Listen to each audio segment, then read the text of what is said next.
વાત કરીએ PSI એક્ઝામના second stage અર્થાત મેઇન એક્ઝામની, તો મિત્રો આ મેઇન એક્ઝામમાં ટોટલ 2 પેપર હોય છે. પહેલો છે જનરલ સ્ટડીઝ, જેના પૂરા 200 માર્ક્સ છે. આ પેપરમાં તમને 2 પાર્ટ જોવા મળશે, part A and part B.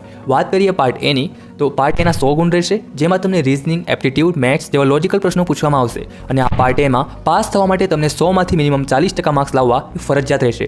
વાત કરીએ પાર્ટ બીની, તો આ પાર્ટ બીમાં પણ 100 ગુણ રહેશે, જેમાં તમને ભારતનું બંધારણ, ઇતિહાસ, ભૂગોળ, સાંસ્કૃતિક વારસો, વર્તમાન બાબતો, સામાન્ય જ્ઞાન, પર્યાવરણ, વિજ્ઞાન અને ટેકનોલોજી અને અર્થશાસ્ત્ર જેવા ટોપિકમાંથી પ્રશ્નો પૂછાશે. પાર્ટ બીમાં પણ પાસ થવા તમને 100માંથી 40% ગુણ લાવવા એ ફરજિયાત રહેશે. જનરલ સ્ટડીઝના આ બંને પાર્ટ કમ્પ્લીટલી એમસીક્યુ બેઝડ અર્થાત મલ્ટિપલ ચોઇસ ક્વેશ્ચન આધારિત હશે, અને આ એમસીક્યુના પ્રત્યેક ખોટા જવાબ પર 0.25થી નેગેટિવ માર્કિંગ પણ રહેશે. આ સંપૂર્ણ જનરલ સ્ટડીઝનો પેપર સોલ્વ કરવા માટે તમને પૂરા 3 કલાકનો સમય મળશે. વાત કરીએ બીજા પેપરની, તો બીજો પેપર મિત્રો તમારું ગુજરાતી અને ઇંગ્લિશ ભાષાના કૌશલ્ય આધારિત રહેશે. પાર્ટ 1 ગુજરાતી ભાષા કૌશલ્ય 70 માર્ક્સનો રહેશે, જેમાં તમને નિબંધ લેખન, સંક્ષેપીકરણ, અહેવાલ લેખન, પત્ર લેખન જેવા પ્રશ્નો પૂછાશે. બીજો વિભાગ part B English language skill ફક્ત 30 માર્ક્સનો રહેશે, જેમાં તમને passive writing, comprehension and translation પૂછાશે.